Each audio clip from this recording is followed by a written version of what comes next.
and you're not going to hit anything, you're not going to walk around, because you can probably float or project your essence, your spiritual force to wherever you like. The third level of spiritual life is spiritual creations.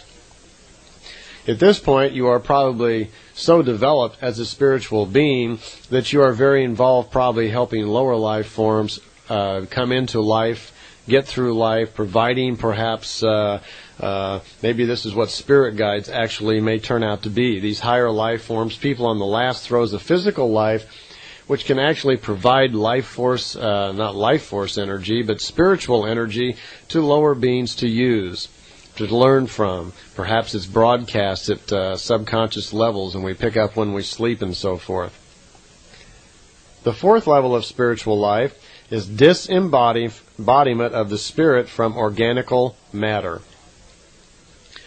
We are now at a point where the things that our spirit needs to evolve can no longer be obtained through material senses. There's no longer the necessity or the need for your material senses, because they cannot gather things that are of any use to us. Things that we now need to continue our evolution will only be will only be possible through the use of our thoughts, of our thinking, of our spirit. Our spiritual conscious and our spiritual subconscious are now taking over. We no longer need the body.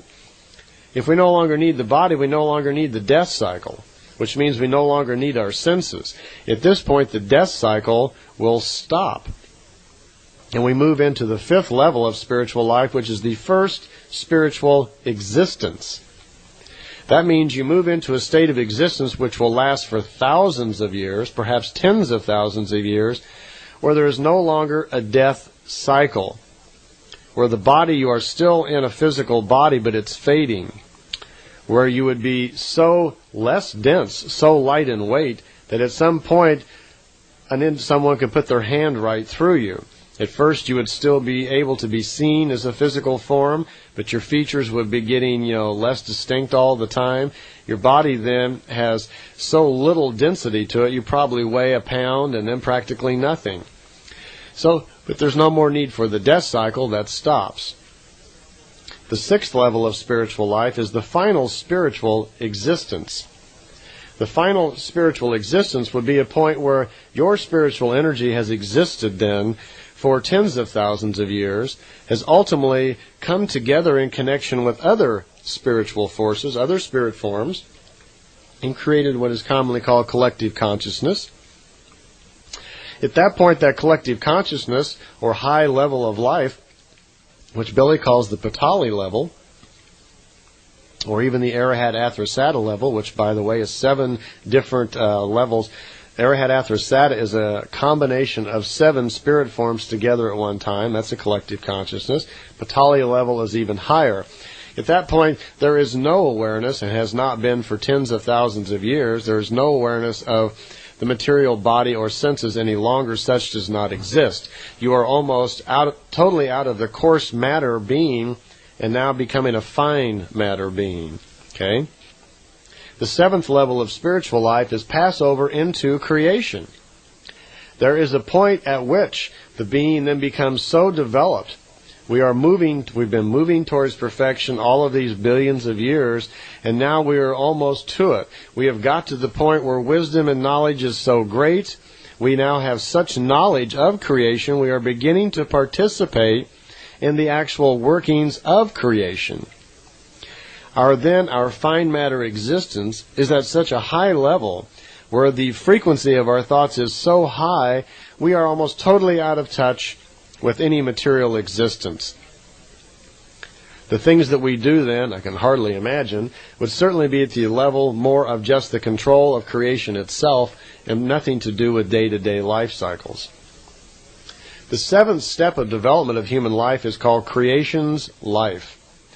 And this basically is just the twilight sleep. At this point, the human and spiritual consciousness has merged together with the creational force that created the universe to begin with, and then is taking part in the actual workings of the creation. And at the time that the creation pulls back together and goes into its twilight sleep, At that point, our consciousness, our spiritual self then, is part of the next creation, which creates the next universe, which then goes on to create 6 more and eventually evolves into being an entire universe. So the function of ourselves, our individuals at this point, is to slowly evolve through all of our material existences, 5 levels of physical existence, working into the 6th level of light body existence, finally ending up with creation itself. All the way along, we're providing knowledge, wisdom, and strength to the creation in our own small way. Each one of us is participating and adding some little bit piece along with that. And ultimately, we wind up being part of creation's life. And this, in the old times, is where the concept of that we are all gods came from. And I hear that phrase returning today. It's in many of the really old teachings, and they talk about the self and the one being at one with the creation or the gods or whatever. Remember also, as we talked about gods on the Emmanuel tape, gods are actually another way of describing what an Ishwish is. An Ishwish, a king of wisdom, is a being who still exists in the physical, but has almost complete knowledge of nature and spiritual and creative logic and laws. That's what a god is. A god is a being, he's at the top level of physical existence, but beyond that there is more. So a god also is subject to the logic of creation, because creation was the original idea that started all of this and created the universe to begin with. But creation isn't something that I see that needs to be worshipped or even thought of as a religion or a belief or anything like that. It's not a philosophy of life. It is the logic of what really is. It's just a matter of fact. As we learn more and more about it, we'll find that creation, since it created the universe and all life forms and so forth, it wasn't a human being, it wasn't a life force, it was a thought, it was an idea taken from another universe, which is going to perpetuate on and on and on. So we slowly have to let go of the idea of worship and that anything is responsible for our day-to-day lives. We are given a life force to use by the natural universal love of creation. We have intelligence and ability and aptitudes based on our accumulative life wisdom that is ours to use, and it's up to us what we do with our current lifetime. You can say we're 100% responsible for our own life, but when you live in a society and an environment like the one on Earth right now, are we really?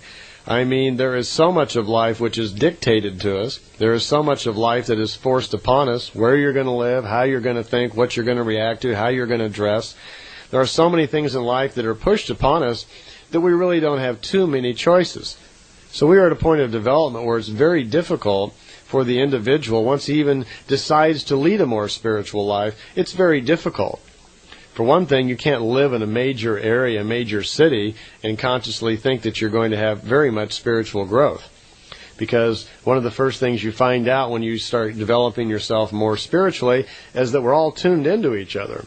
That there is some form of kind of form of thoughts that move among all people. And when you start tying into that, you find out that it's very unhealthy to be around large centers, i.e., for instance, like Los Angeles. If you live in Los Angeles, if you're listening to this tape and you live there, or New York, or some major metropolitan center, you know that once you leave there, you say you go on a vacation to Colorado or some sparse area in the mountains where it's beautiful and you're back in touch with nature and it's lovable and the people are nice and you're having a great time and you're with somebody you love and, you know, everything is just wonderful and you're so peaceful and happy. Well, that's the natural state. That's the way it's supposed to be.